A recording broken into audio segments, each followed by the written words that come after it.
So there is an African proverb that says, if you want to go fast, go alone. If you want to go far, go with others. Welcome to the Technology Equals Equality podcast. I'm your host, Lori Brooks, and this is episode 89. Slow Down and Live with Heneka Watkis Porter.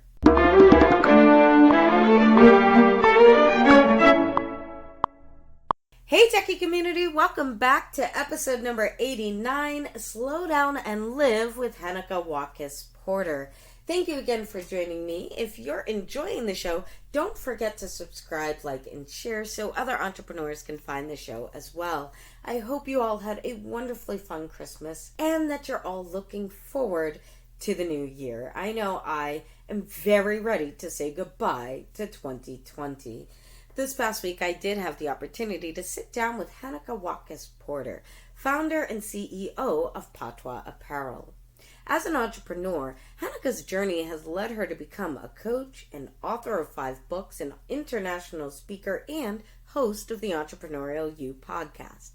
Heneka has interviewed influencers such as Richard Branson, John Lee Dumas, Paul Carrick-Brunson, Seth Godin, and many others. Be sure to tune in for Heneka's episode number 200 celebration with Seth Godin on January 6th. Heneka is also the creator of the Caribbean's first virtual conference and expo, the Entrepreneurial You Virtual SME Conference and Expo, as well as the online health summit, Slow Down and Live, Health is Wealth. Heneka's entrepreneurial bug really started as a child selling apples from her neighbor's apple tree.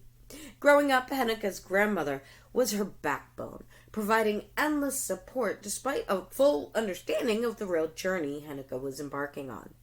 As a teenager, a local pastor encouraged Heneka to accept leadership opportunities in her community.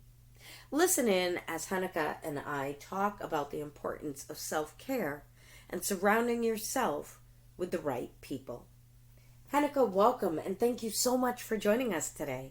Lori, I am so super excited for what we're going to be chatting about. I'm really looking forward to our conversation. As am I. But before we actually dive into your entrepreneurial journey and how you became the host of the Entrepreneurial You and the founder of multiple different practices and an author, we want to rewind the clock. Let's go back to high school or even junior high school, like somewhere around the age of 14 or 15. Think about when your elders would ask you what it is you're going to do in the future.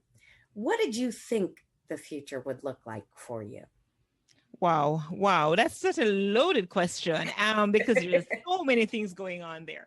So first of all, perhaps I need to start with the fact that at that point in my life, I didn't have much self-concept, self-esteem, self-worth, self-anything. Didn't know who I was, what I wanted to be. Certainly, though, I knew from an early age that I wanted to be in business, right? There were a myriad of options that came to mind. And as I got a little older than 14, I would think about, okay, maybe I'm gonna do a restaurant, like a Jamaican cuisine, something. Maybe I'm gonna do a full service spa. Maybe I'm gonna do a boutique. Just so many things. But even in retrospect, I look back and I say to myself, oh my gosh, you've always been an entrepreneur, because even things like selling apples. My neighbor had an apple tree, and I would get apples from that yard, and I will go to my gate after school or something, and I would sell it, in the country, St. Mary, where I grew up, people always pass by. So I would sell apples, right? So very entrepreneurially minded, but Yes. had to overcome a lot of odds. Didn't have the parental support as I would like to have had, but I did have an adopted grandmother, you would say, or who took me under her wings. But then there were a number of things that came with that, and she did her best, but there are a lot of things that she was lacking and didn't know quite knew at the time how to support any journey. Just that she was proud of me and would do anything. She and my grandfather at the time would do anything to see me come out to something good, as we say in Jamaica. That's always important. Having those people who support you, believe in you, surrounding yourself with those people who can help you believe in yourself, even when you do begin to doubt, is always important. That's Absolutely. I mean, without support, and I mean, in my later years too, like in my 16 or so, there was a pastor who kind of he let me felt like I was the best thing since sliced bread. Threw me in some deep ends. I would do just about things that he would encourage me to do, speak up, lead in church, and things like those. So that was the kind of support that I had. That's always important, having that encouragement too, to become a leader. Without it, sometimes it's difficult to accomplish for yourself. There are those who are natural born leaders, and then there are those who need that little bit of a push to help Mhm. themselves get to that space. So that's awesome. You were selling apples way before the entrepreneurial journey became even a thought process for you, because it was just there. It's something that was in you. Tell me about what it was that brought you to your entrepreneurial journey. Where did your entrepreneurial journey begin? What did that look like? Wow, I like to talk about this. So like I mentioned, I have over time had several different thoughts of what I might pursue. And after a while, I became like, it was such a burden on me. Like I kept searching, and I even remember searching online for business plan, sample business plan that I could use to kind of put something together. Like after a while, I just stopped thinking about it. But it wasn't until 2007 when I was at home recuperating from a minor surgical procedure I had done at one of our university hospital here in Jamaica, that I laid on my bed and I was supposed to be resting, but I was watching a television program, and that sparked something in me because what was on the program I cannot recall, but all I remember that somebody was presenting some business that they were launching, Mhm. and it just dawned on me, I'm going to do a t-shirt line, right? And I jumped out of bed again, forgetting that I should have been Oh no. resting. Yeah, man, jumped out of bed and began, I got so excited. I began to ask, call around, to some of my colleagues. By this time, I was working with our Port Authority of Jamaica, Mhm. and I remember having dabbled a bit into the marketing arena when I worked at another firm called Lasco Distributors. I was doing procurement, but being in the department that I was and having the leader that I had, I was exposed to other departments. So, marketing in particular, I worked closely with. Mhm. And working closely with that department, I was exposed to everything that I would need to start my own business. So I remember calling colleagues from there, people that I would want to do work with. Hey, what would you wear on a t-shirt that would say Jamaica, but without saying Jamaica? And I asked, and I got some names. I didn't want a name that would have been offensive or, with expletives or anything like that. I got a few ideas, but none of them resonated with me over the next week and a half, 2 weeks. Mhm. And then I just came up with the idea of patois because, our language is such that I mean, people worldwide have an affinity towards it. Yes, it's a little political here in Jamaica because it's associated with the bottom of the class, and we're still very classes here in Jamaica. So while others celebrate us externally, we are grappling with our own identity crisis, identity in accepting and appreciating that which we have. So on the one hand, there was that, but predominantly there was an affinity towards anything Jamaican, and that's how it kind of came about. I began to register. I started the process of registering. I remember even shortly thereafter, I went. That this was like about August 2007 to be exact. Mhm. And shortly thereafter, I visited my sister in the UK because I was vacationing. But can I tell you, I did no vacationing because I just, one thing led to another. I just started going around. I brought up a few samples. I was checking out overseas manufacturers. I came back by the time I had come back from vacation, which I didn't really have because it wasn't really one. I had registered the business and just was just going like an energizer bunny, like, and it just motivated and inspired me to start. So that's how that began from 13 years ago. 13 years ago, Hmm. a minor procedure and a random television show Right, right, right. sparked a pivot in your life that I bet you couldn't have even begun to imagine at that Can point. I tell you? And it took me down such an interesting trajectory because that was in 2007. By 2010, I've had thoughts of quitting my full-time job because I was still full-time, gainfully employed at the time. Mhm. But it was doing so well. I was getting such love from the media because the idea really was I had the Jamaican expression, various Jamaican expressions, but not only that, I placed under them the equivalent in English. So it was kind of funny, Mhm. right? And that got traction in the media. I got in some stores, got distribution at the airport, and it was just doing well. And so eventually I quit my full-time job in 2011. Congratulations. That is outstanding. And that was the founding of Patois Apparel. So that was the true beginning of your entrepreneurial journey. Journey. And since then, you've gone on to do a million other projects and Too other many things. I may have Yes, had. yes, you have become an author, an international public speaker. You have the podcast. Please, we would like to know, what do you feel was the most difficult piece of the journey thus far? What do you think has been the biggest hiccup that you've experienced? I think so. Patois Pearl set the stage for me, kind of exposed me to what is possible Hmm. and what my potentials are, because I grew up in a situation where I didn't quite know, like, I can be anything really, because, not having the particular surname that would open doors for you, or the color of my skin wasn't one that readily allows for connection. Mm-hmm. Of course, I'm a woman. So all of that combined, I think the biggest challenge for me was to get over where I came from, right? Getting Yep. over that. Yep. And, for persons to take me serious. And I was so serious, like people eventually took me serious, and even not having all of those leads that Exactly. I could have, those things that would give you donkey's lengths, they say, Mhm. right? But I was able to overcome that. But it being the first business, there were several mistakes that I made, Mhm. and they were learning opportunities for me. Mhm. So for example, not having the right mentorship and not trusting persons enough to let them in, because I just thought that nobody can do it the way I want it to be done, and it's just going to be different. So not being able to fully let go Mm. and let others in when your baby is, when you've given birth to a child.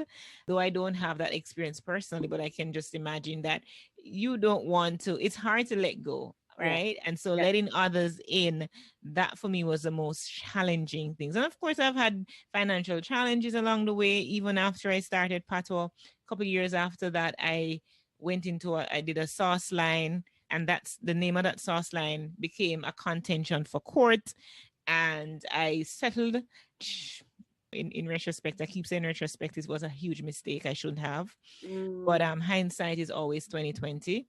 So that's another thing. I think for me, I don't even think so much more. It was the money that I spent in terms of settling, but it was more, you know what? I should have trusted the process, because I knew that it was an easy case for me to win. But sometimes you just pay the price. You don't want to have anything cost your peace, because that's so important. But in retrospect, that's a decision. If I could overturn, I would have overturned that Mm. decision. Yeah. When you look back on certain areas that you could have proceeded in a different manner or a different path, Mhm. and you could have made different decisions sometimes in that moment for the sake of peace of mind. There are decisions that are made that sometimes you may look at differently in the future. But I love the comparison that you made of having a child and actually letting somebody else. That is such a perfect comparison, because your practice is your baby. That is what Mhm. it is. You spend years putting it together, and allowing somebody else to make decisions or Mhm. begin taking action in that practice is a really difficult thing to do, to actually begin bringing other people on board or letting them in. How do you feel, or what do you feel helped you the most in terms of getting past that point to have a mentor or allowing other people to assist in your practice? So there is an African proverb that says, if you want to go fast, go alone. If you want to go far, go with others. And I think at one point my business was part of the Branson Center of Entrepreneurship Caribbean. I've had other informal mentors before, but out of that, I was assigned in a formal way, a mentor that I recognize how valuable he was to the business. I mean, after a while, the relationship didn't quite work out and stuff because he had other activities, engagements that took up his time, so he wasn't able. So the Mhm. relationship didn't quite work out. But after that, I was reassigned given another mentor, and to this day, and that's years ago. And to this day, we still maintain a relationship, and I credit a lot of what I'm doing now to just having conversations with him. So I see the value of letting others in on what you're doing, so that because four eyes are certainly better than two minds are better than one, and so on and so forth. So I can see the value in that, and I really encourage that. Like mentorship is big, big for business win. Definitely need somebody to bounce ideas off of as you begin the journey and as you're moving through the journey. A second set of eyes and a second set of ears is never a bad thing. But what do you feel really helped you to? Do you feel it was the reflection of that recognition, having had a mentor and then looking at the results in your practice? Or do you feel there was something else that helped for you to go ahead and actually begin taking that advice? I think after a while you grow up, I suppose, and we're entrepreneurial babies first, and then we go through the infancy stage, the teenage years, the adolescence, and then we really get mature, right? And the wisdom that you have now, versus 10 years ago, is chalk to cheese, right? Mhm. You were never wrong per se, but it's just where you were on your journey, and you just have to allow everything to unfold. And I think for me, that's what happened, right? I began to enjoy the process Mm. a lot more. I'm no longer as eager to get to the destination, because I realize the journey is the reward, the journey is the destination.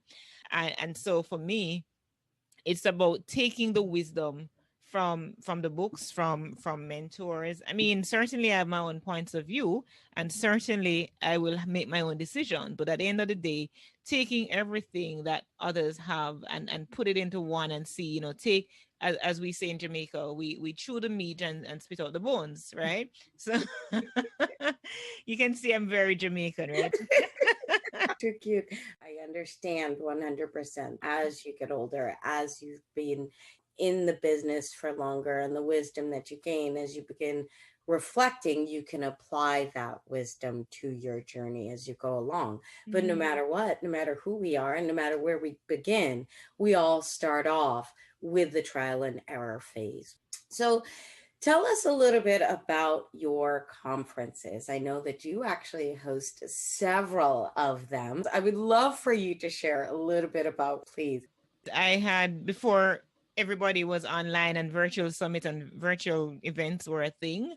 I was doing them in 2017. I did a hybrid of a expo and conference in 2017 called the Entrepreneurial U SME virtual conference and expo, Mhm. where over 4 days I brought 18 amazing international speakers from 4 different countries to share on entrepreneurship, topics that are relevant to small businesses and so on. So I did that. The sponsors were on board, the attendees, everybody gained so much from that. It was a great initiative, if I may say so myself, and the first in the Caribbean of its kind, because you normally have either an expo or a conference, but to have the hybrid of both of them, it Mm. was at the time before COVID made it a thing, that.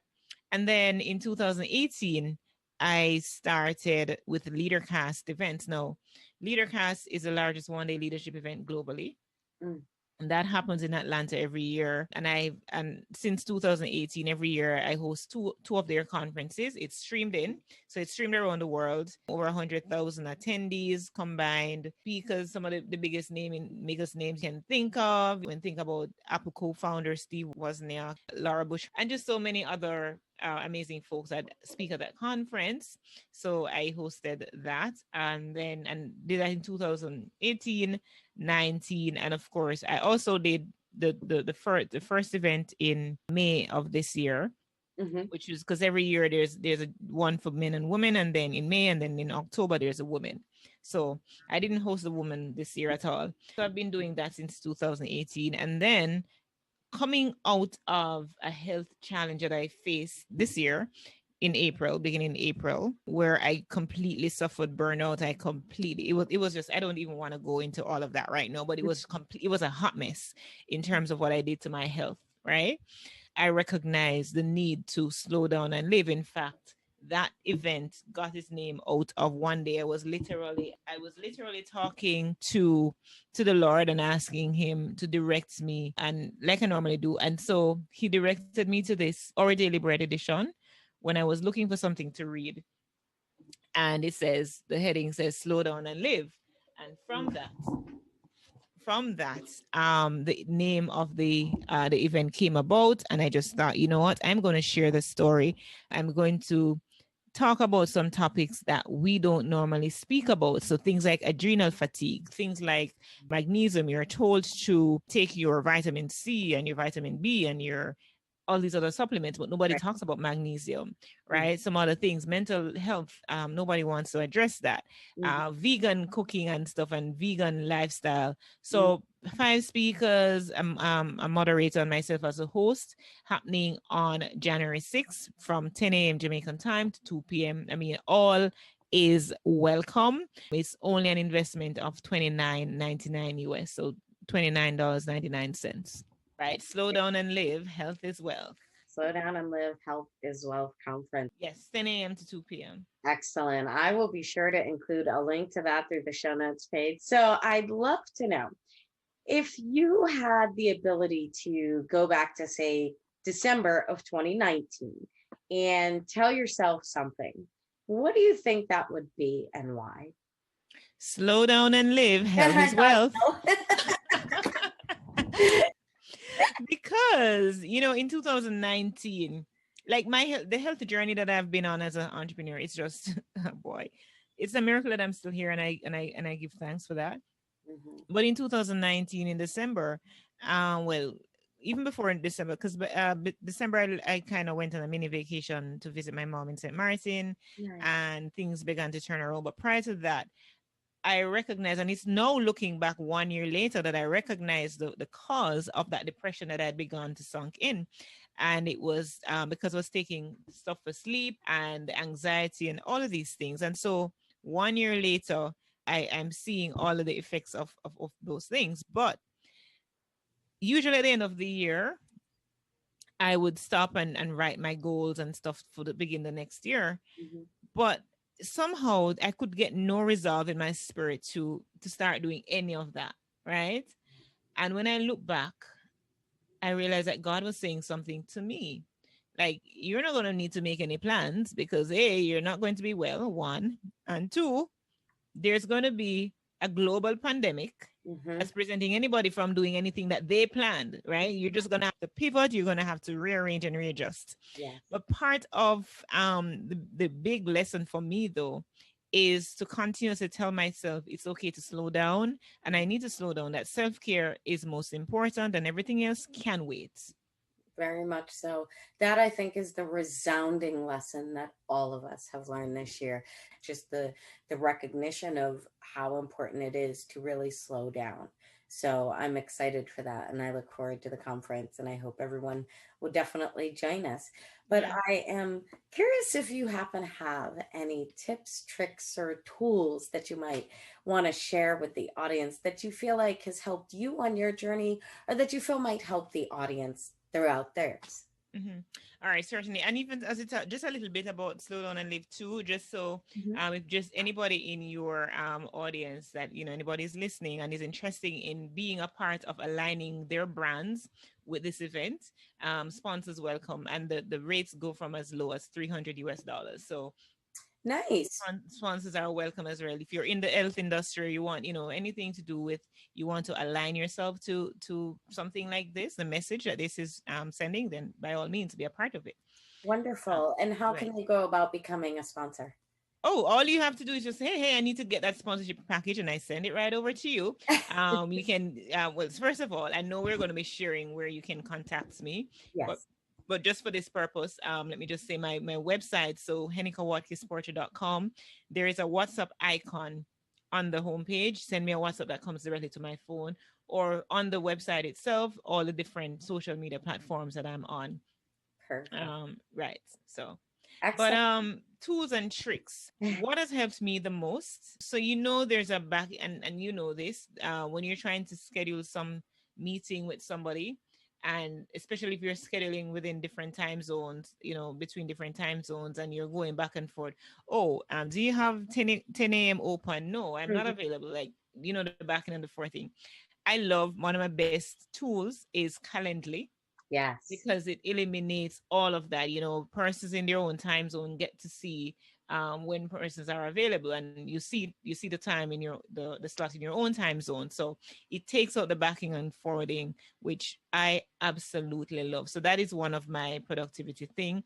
But Yep. also, I just want to share another one, like notes, Google Notes.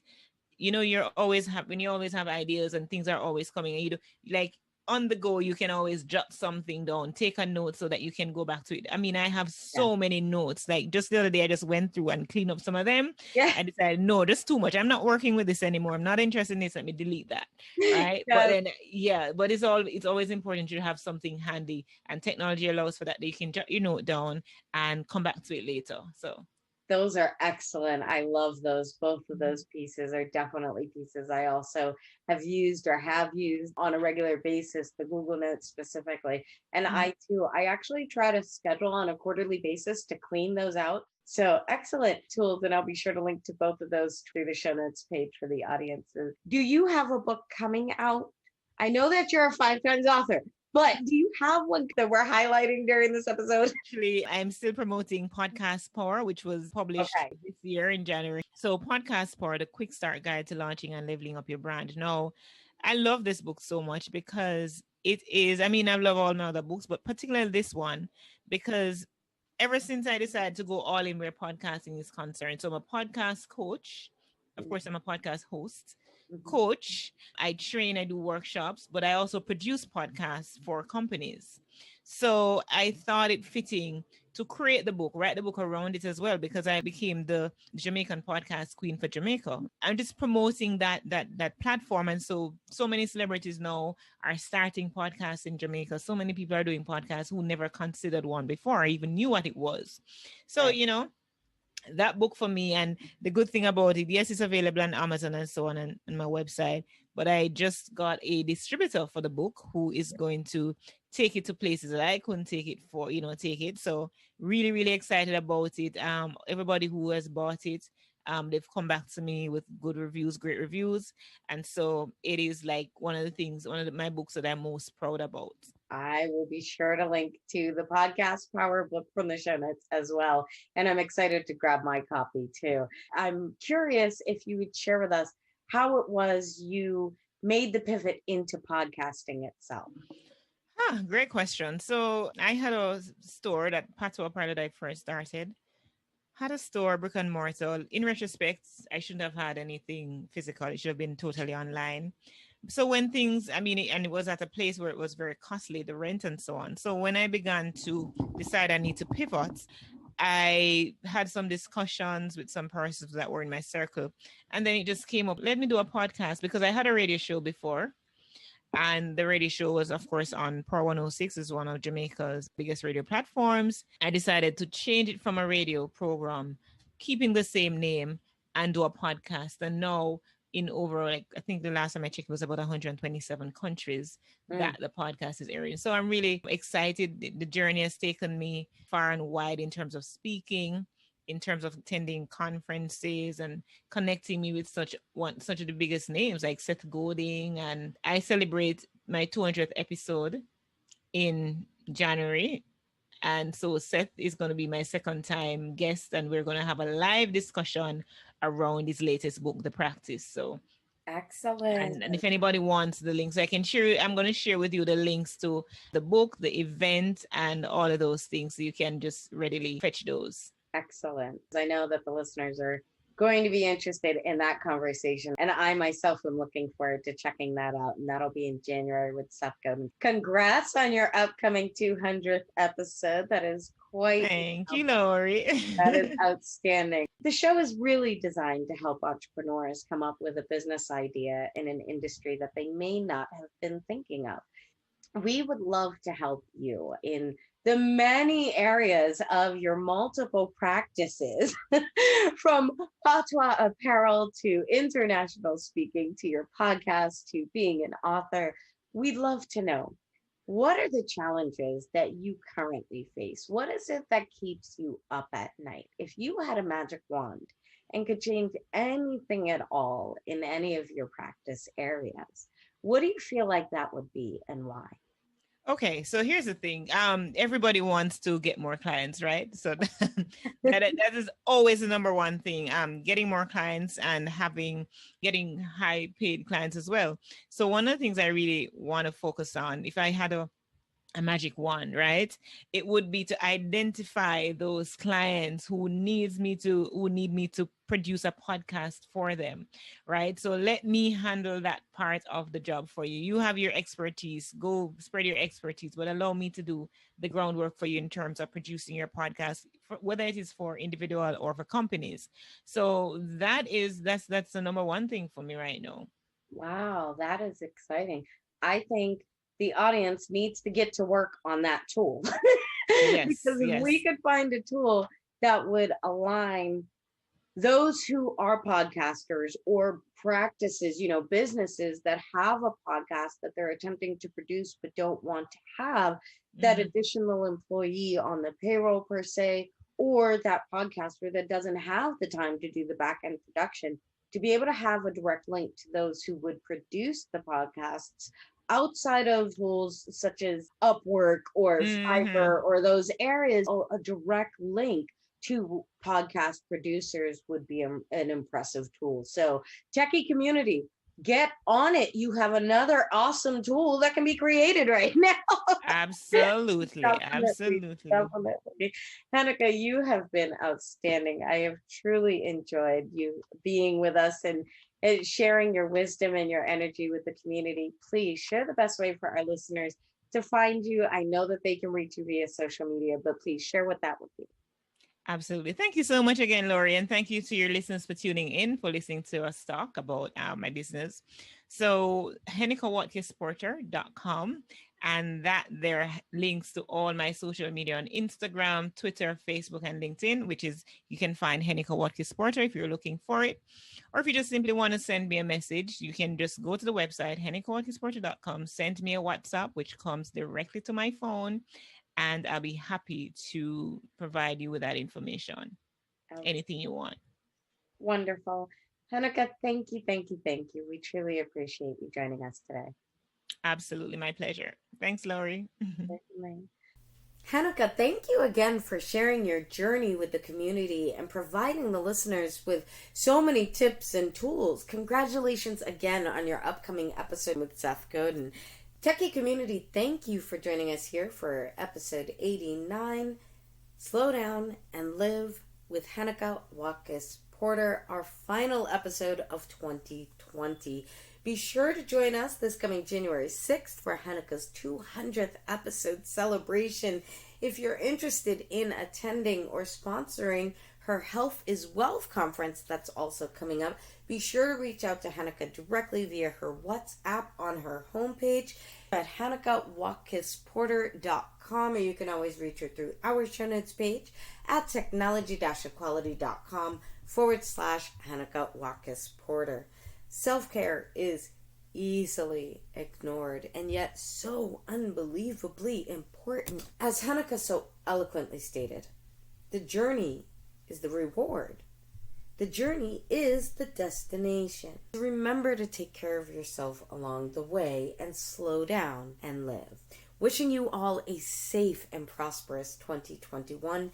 Thank you again for joining me here. Don't forget to subscribe, like, and share. And until our next episode in the new year, when we continue to hear the journey, find the pain, and create solutions. Enjoy the week.